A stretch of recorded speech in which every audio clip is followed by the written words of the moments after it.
Mirë, jemi rikthyer, do të flasim për një ngjarje të rëndë të ndodhur në Itali, ku faktikisht për fat të keq kanë humbur jetën një familje shqiptare. Kjo si pasojë e asfiksisë. Është familja që shihni në foto, 4 antar, që në paktën nga informacionet në mediat italiane janë shqiptar, kanë humbur jetën nga helmimi me monoksid karboni në një shtëpi, në shtëpinë e tyre në një provincë të Italisë. Viktimat janë identifikuar si Arti Kola, 48 vjeç, babai i familjes, Jonida Kola, 42 vjeç, nëna dhe 2 fëmijët, Hajdar Kola, 22 vjeç, djali i familjes, dhe Jessica Kola, 15 vjeç, vajza e vogël. Tragjedia ka ndodhur mbrëmjen e së mërkurës, kur e gjithë familja u gjete pa jetë nga helmimi vdekjeprurës që ishte shkaktuar nga një shpërthim i monoksidit të karbonit. Nga informacionet, vëllai i 48 vjeçarit ka shkuar për të kontrolluar pasi askush nuk po i përgjigjej në telefon dhe është transportuar në spital në gjendje kritike. Komuniteti i njihet si shumë punëtor, një familje të qetë, as pak problematike dhe kanë pasur vetëm komente pozitive faktikisht për të gjithë ata.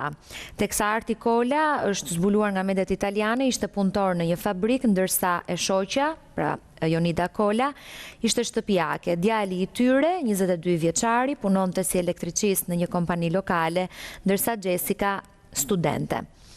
Unë jam në studio me Dëshira Mene, inxhiniere, faleminderit shumë. Faleminderit.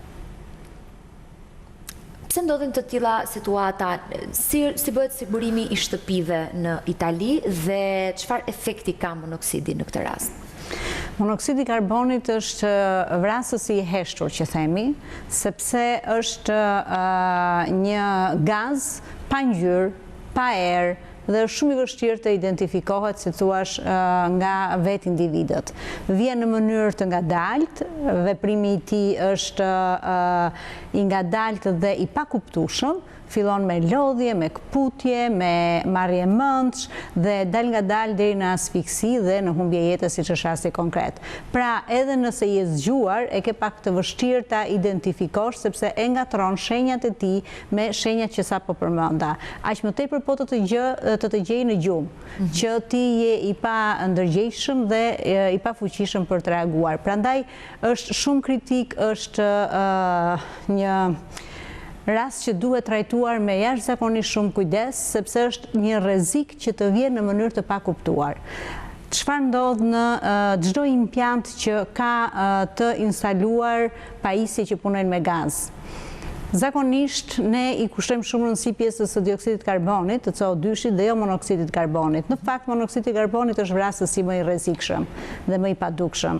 Dhe ai mund të vijë për shumë arsye. Mund të vijë nga mungesa e mirëmbajtjes së sistemit, nga një mosventilimi i mirë, bllokimi i oxhakut, po themi, mund të vijë për shkak të Si mund të ketë ndodhur, nuk e kanë kuptuar? Nuk e kanë kuptuar, sepse tash monoksidi i karbonit vjen aq butë sa që ti nuk është se ke një aromë, siç është aroma e gazit për shembull që e ndjen, ose nuk ka ngjyrë, nuk ka tym, nuk shikon gjë në ambientin në cilën ti ndodhesh. Pra ai vjen dhe në vlera jashtëzakonisht shumë të vogla është i dëmshëm. Sikur, domethënë në një ambient, sipas statistikave dhe standardeve dhe normave të përcaktuara, për një kohë pune, po themi 8 orarshe, që ti të ndodhesh 8 orë në të njëjtin ambient, në qoftë se niveli monoksidit të karbonit është 9 ppm, që do thot 9 pjesëza për milion, që është një vlerë shumë e vogël, pra më pak se 10, ai bëhet i rrezikshëm. Bëhet fjalë për vlera shumë minimale. Pra, ai kërkon se s'bën mënyra e vetme për ta monitoruar dhe për ta kontrolluar dhe për ta pasur nën kontroll monoksidin e këtë vrasës të heshtur, është vetëm nëpërmjet detektimit. Pra, ti duhet të kesh se s'bën nëpër ambient ose monitorimit, ose të kesh sensor në të cilët bën monitorimin e ambientit dhe kur ti shikon që ka arritur niveli i monoksidit karbonit mbi këtë vlerën e lejuar dhe kjo zgjat për një kohë të gjatë, do të thotë që ose shtëpia ka qenë e hermetizuar, oxhaku nuk ka punuar, sistemi i mirëmbajtjes së qëndrove mua që të më bësh analistë sakt, sapo ta pyes pak edhe Alba Kepin, e cila është në një lidhje direkte. Alba, mirëdita. Të lutem, më bën dot një saktësim, çfarë kanë thënë mediat, çfarë ka ndodhur, për kë bëhet fjalë, pak a shumë unë i sqarova, po nëse mund të më japësh disa detaje mbi atë që dëgjove. Vjoj logjikën e të ftuarës në studio, Italia ka një praktikë të detyrueshme regjistrimin e sistemit të ngrohjes, sistemit kaldajës. Bëhet një regjistrim në një regjistër përkatës rajonal dhe në bazë të një normative kombëtare që respekton normativën europiane. E kryen vetëm një ekspert i caktuar që plotëson certifikimin dhe që ja jep në zotërim pronarit të banesës. Dhe kjo është një nga pistat që po hetohet, pasi sot është notifikuar apo është informuar vënia në sekuestrim të banesës Trekaçe. Kjo banesë është bler para 3 vitesh nga familja shqiptare, kanë banuar apo e kanë përdorur për banesë vetëm pak kohë më parë, me qënë se djali punon të një kompanit vogël ndërtimi, por edhe praktika e njohur e komunitetit emigrantëve, jo vetëm shqiptar, është që kur bëhen mirëmbajtje në banesa, apo ristrukturimi një banese, bëhen dhe me ndihmën e miqve, familjarëve, dim që sektori ndërtimi, sektori mirëmbajtjes, janë sektor ku punohet dhe ka krah më të madh pune dhe firmat vogla ndërtimi nga komuniteti emigrantëve shqiptar. Pra, një nga pistat është nëse sistemi, impjanti i kaldajës është pozicionuar në mënyrë korrekte, në mënyrë të rregullt, dhe megjithatë nëse kaldaja është e regjistruar. Për rrethanat e ngjarjes, pasi dëgjova edhe ekspertë në studio, ngjarja është konsumuar pranë vaktit të mbrëmjes. Pra, kemi të bëjmë jo kur personat kanë qenë në gjumë. Tavolina e shtruar gati për të ngrënë darkë, do të thotë është një nga, unë nuk dua të abuzoj, ndoshta eksperta mund të ndihmoj, por do të thotë se mund të ketë qenë o një shpërthim i menjëhershëm, o diçka prishja një tupi që ka shkaktuar, se kemi të bëjmë me 4 persona të rritur, kemi të bëjmë edhe 2 fëmijët, 15 e 22-23 vjeçar ishin, pra ka qenë diçka e menjëhershme që ka shkaktuar dhe këtë vdekjet menjëhershme. Dhe sa i takon bilancit, kemi jo vetëm 4 viktimat e ndjera, nuk jo vetëm vëllain e kryefamiljarit, i cili në momentin e shpërthimit hapjes së derës me forcë për të shpëtuar familjarët ka thithur dhe ai këtë gaz të keq dhe është në gjendje të rëndë për të kuruar në spitalin e Pisës, por kemi edhe 2 punonjës të forcave të rendit që kanë ndërhyrë në ngjarje të lajmëruar pikërisht nga Xhaxhai dhe ata në këtë operacion përpjekje të dëshpëruar për t'i shpëtuar dhe ata po marrin kurimin në spitalin e zonës. Dim se është hapur, kjo është praktikë tipike hetimore italiane, kur ndodhin ngjarje të tilla hapet një proces hetimor ndaj personave të panjohur, bëhet pikërisht për t'i dhënë mundësi hetuesve dhe policisë shkencore të hetojnë në 360 gradë, duhet patjetër jo vetëm relacioni përkatës i forcave të rendit dhe hetuesve të ngjarjes, por do t'i bashkohet relacioni i policisë shkencore, relacioni mjekut ligjor, dhe megjithatë relacioni i ekspertëve të mirëmbajtjes së kaldajave, për të ndjekur logjikën e asaj që thatë. A ka një fajtor në këtë histori?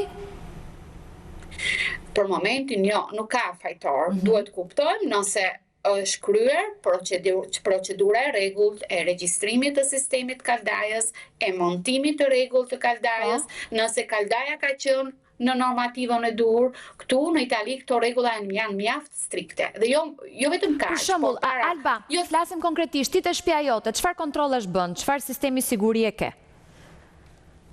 Ne para pak vitesh, para 2-3 vitesh ose 4 mund tjetë, u bë një sistem në nivel, reform në nivel kombëtar. Edhe në shtëpinë time, erdhi një ekspert Enkas, i cili instaloi tek termosifonet, nëse gaboj fjalën më korrigjo, pra ato kaldajat të montuara në mur, unë e kam private, po çdo banesë mund ta ketë edhe lidhje të përgjithshme edhe me personat e tjerë nëse banojnë në një pallat me shumë apartamente, dhe kanë montuar ato një tip, më ndihmo fjalët shqip, një tip dëshira, është fusha jote e jepi, një tip instrumenti që vendoset, çfarë është?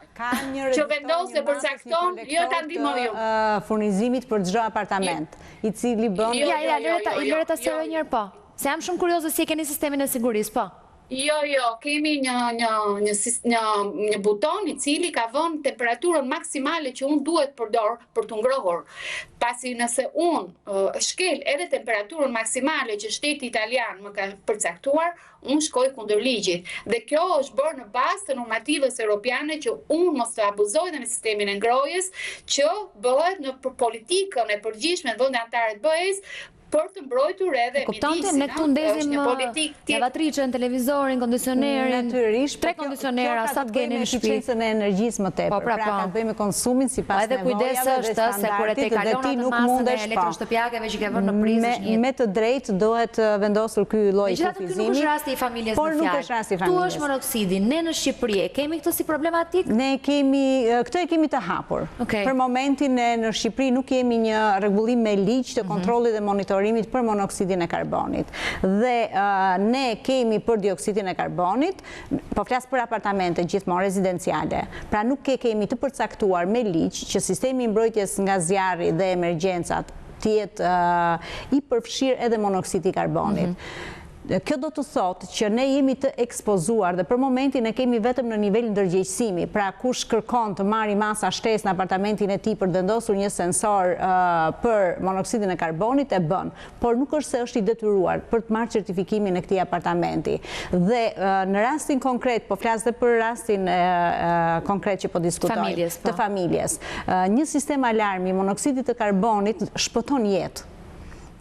Sepse ai do të kishte dhënë, thash, monoksidi I karbonit është shumë I heshtur. Ai vjen pra s'ka ngjyra ser. Absolutisht dhe të papritur. Pra në qoftë se ti do kishe një sistem alarmi, ai do të kishte dhënë alarmin dhe njerëzit do të kishin filluar. Ata për momentin mund ta kenë menduar edhe si diçka që ju ka bërë dëm ushqimi. Do më të mund të jetë konsideruar edhe sepse ashu vjen me këputje, me dvjella, me... Po të ka qenë fatale, ka qenë me njëhershme. Sasia ka qenë aq e madhe sa që në momentin që është hapur dera dhe personat e parë që kanë hyrë edhe ata kanë mbetur pak me shpoj e thalba. Pikërisht, pra tregon që sasia e monoksidit karbonit aty ka qenë në nivele jashtëzakonisht shumë të rrezikshme. Dhe duke mos e ditur se si është situata brenda, ndërhyrja ka qenë menjëhershme me tendencë për të shpëtuar viktimat. Por protokolli ndërhyrjes nëse do të dijej që ishte, kjo do të ishte ndryshe. Pra duhet të sigurohej fillimisht ventilimi, aspirimi I ambientit, do të ulej niveli I monoksidit të karbonit në atë ambient dhe pastaj do të bëhej ndërhyrja, sepse normalisht do të shpëtosh fillimisht ata që janë të shëndetshëm, pa rrezikuar. Sa orë mund të kenë kaluar? Me thoi sa është afati që ti mund të kesh gjasa ta ndihmosh shpëtosh veten tënde dhe jo, sepse vëllai 48 vjeçarit në këtë rast që ka shkuar tek banesa, nuk dihet sa orë mund të ketë shkuar pasi ata ai thjesht shkoi sepse nuk po I përgjigjeshin telefon. Tani, si thua, në raste të tilla, ngjarja fatale ndodh menjëherë. Domethënë është shumë e vështirë që masa ka qenë e madhe, thua. Masa ka qenë e madhe dhe siç duket aty askush nuk ka mundur të ndihmojë dikë tjetër, të kuptojë fenomenin dhe të ndihmojë dikë tjetër. Pra do të thotë që I ka zënë që të gjithë në befasi, nuk është se ka rënë I pari dhe dikush tjetër e ka kuptuar që diçka po ndodh dhe ka ndërhyrë për të shpëtuar, si thua, familjarin e tij. Ajo I ka kapur që të gjithë në të njëjtën kohë në një mënyrë shumë të papritur. Kur është bërë rinovimi dhe rikonstruksioni I shtëpisë, normalisht sistemi do duhet të certifikohet. Pra pavarësisht se ata mund t'i kenë bërë me familjarët e tyre, mund t'i kenë bërë ndoshta jo me persona të specializuar, por sistemi që të vihet në përdorim do duhet që ky komisioni inspektimi që përmendi zonja të vijë dhe të bëjë kontrollin dhe inspektimin dhe ta certifikojë sistemi. Dhe në Itali janë shumë strikt në këtë pikë. Po e thashë. Po e tha faktikisht. Pikërisht. Dhe që do të ketë certifikim. Certifikimi dhe testimi I sistemit në fakt duhet të bërë në jo vetëm për kaldajën specifikisht dhe mënyrën se si ajo punon, por edhe për pjesën e aspirimit dhe ventilimit, pra dhe të xhakëve, edhe të dritareve apo mjeteve të tjera që ato kanë për aspirim dhe për Dëgjoj, se po gabojmë diçka, ne ngrohemi me gaz, kaldajat janë super moderne, do me thonë, problemi është vetëm nëse sistemi ngrohjes është instaluar korrektisht, apo ka qenë një impiant ngrohje me një defekt, ne ngrohemi me gaz. Ne nuk kemi nevojë për oxhak për të na kaluar, nuk ngrohemi me stufë. Jo, apartamenti nuk duhet jetë I izoluar hermetikisht. Si kishte kjo shtëpia në këtë rast? Kjo shtëpia si e ka pasur? Kjo është por ne nuk e dim, prandaj po të them që shtëpia është vënë në sekuestrim, shtëpia është ristrukturuar.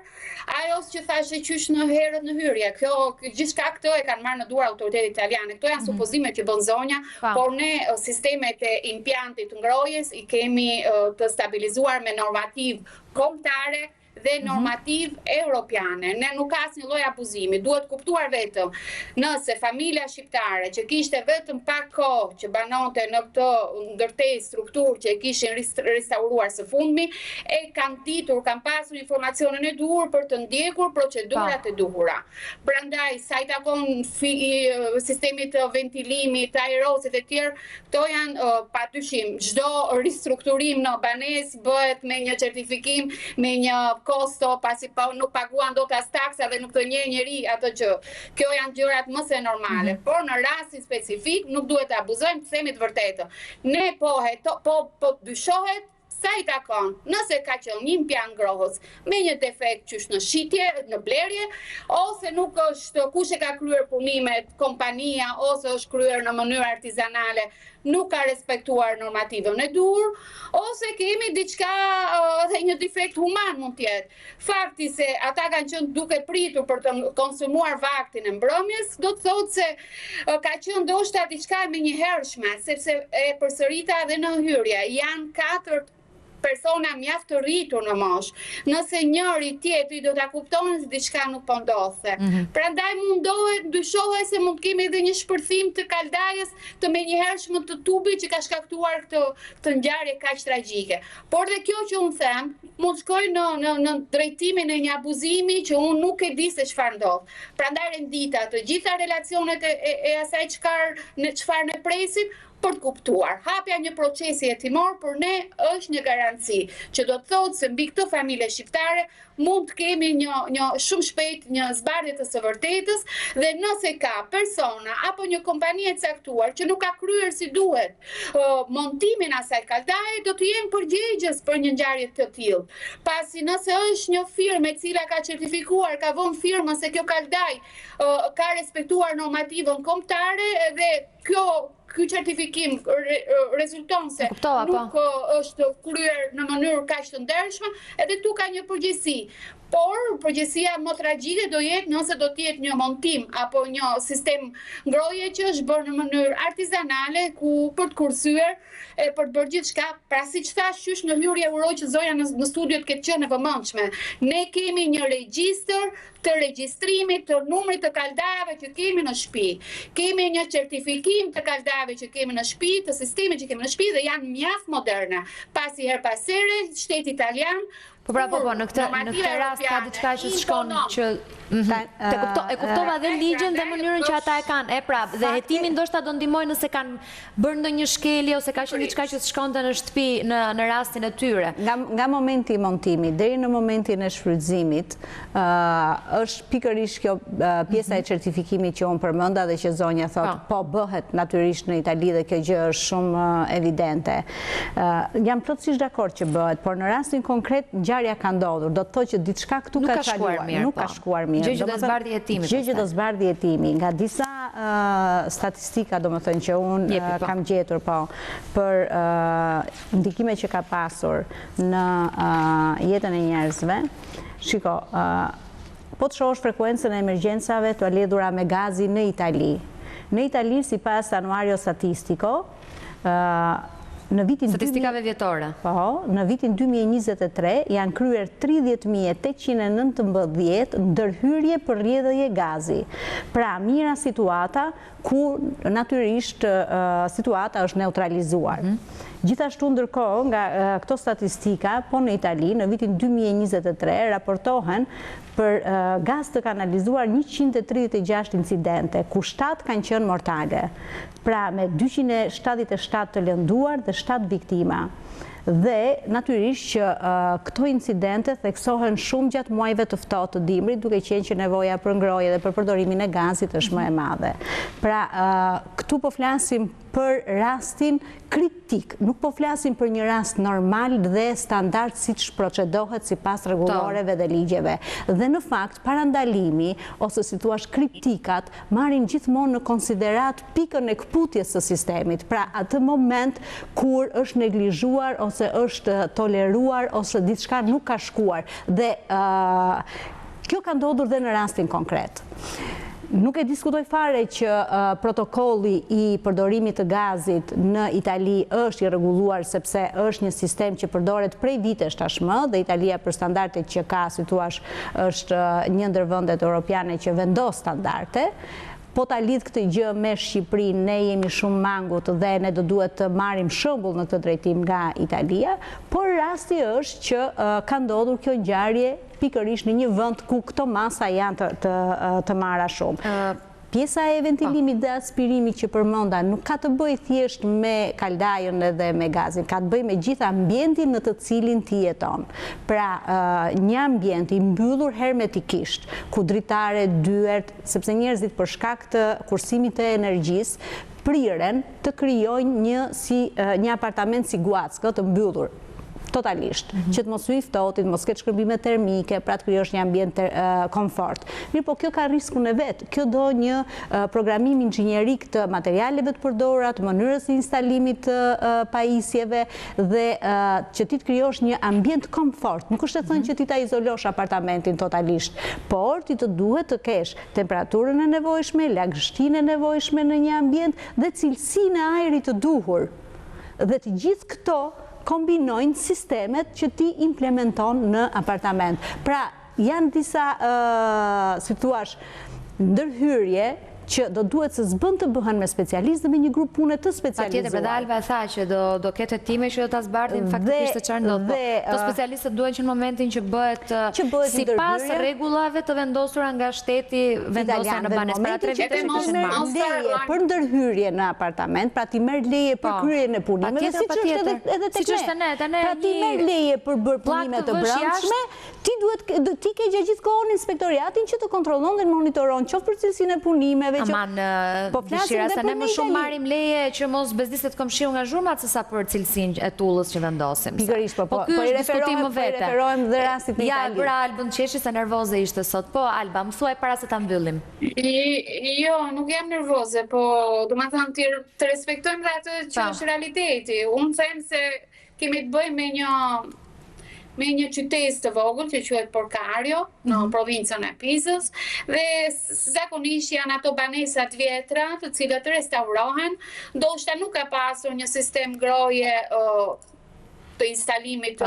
siç ndodhin në banesat moderne dhe i kanë vendosur, i kanë montuar këtë impiant të ri që mbetet për të parë. Unë vetëm dyshim që prisja të më zbarte më shumë informacion ekspertja ishte se a mund të ketë një shpërthim kaldaje, mund të jetë një qarje tubi që ka shkaktuar që 4 të rritur. Janë opsione, këto janë patjetër. Këto janë, prandaj këto duhet kuptuar në këtë moment. Duhet ndalemi te këto, çfarë i shkakton e të tjerë në radhë, po. Një rrjedhje ngadalë të mund të faktë janë 4 të rritur, si Dorela, nuk po flasim, apo aq më tepër nuk ishin në orar gjumi, nuk është se po flenin private dhe s'kan dëgjuar gjë. Kjo janë pyetjet që kësaj ngjarje. Dua të përfitoj nga rasti, faktikisht duhet të gjitha bashkë, të dërgojmë ngushëllime familjarëve, është një goditje shumë e madhe, janë 4, është një familje e tërë. 4 pjesëtarët e familjes, të cilët i përmenda më herët, kishin blerë sipas asaj që tha Alba, shtëpinë e tyre vetëm 3 vite më parë dhe janë asfiksuar nga monoksidi i karbonit dhe kanë humbur jetën. Ka qenë vëllai i babait të shtëpisë, ai i cili ka kuptuar që diçka nuk shkonte sepse nuk përgjigjeshin në telefon dhe më pas i ka gjetur në gjendje të rëndë në shtëpi. Pra, të ndarë nga jeta, po dhe vetë ka pësuar disa probleme për cilat po kujdesen mjekët atje. Alba, të falenderoj shumë dhe të jam mirënjohëse për kohën. Shumë faleminderit. Faleminderit për gjithë sqarimin, detajet edhe statistikat. Shumë faleminderit që ishe në studio. Publicitet, kthehemi pas pak.